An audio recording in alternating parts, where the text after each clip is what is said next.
There was no end to the amount of work that was put into everything that I did. I grew up with my twin sister and my parents. And what was interesting about how I was raised was my parents circulated around me and my twin sister.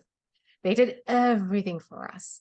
They never picked us up late from school, which is what unfortunately I do now because I'm a doctor and I'm like sitting there like I have a patient call and I'm always a few minutes behind schedule, but they never picked us up late. They did everything. They drove miles and miles for each tournament. My dad and my dad would prep me before I played. They would do stretching and running, and my mom was like feeding balls. So everything was circulated around the kids. That was their extracurricular. They didn't really have much other than that. And then they would drive to Atlanta, Georgia, just to get fresh carrots and make carrot juice.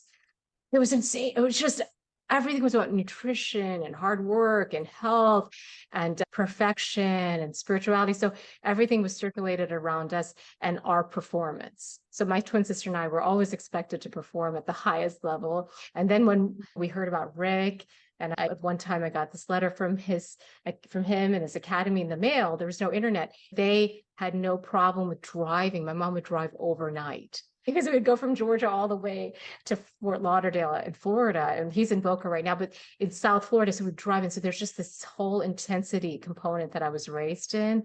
And this very family structure is very nuclear, very hardworking. So there was nothing that could beat that. My mom, all she did was just spend all her free time with me and my twin sister, and my dad did the same thing. I have a story like no other.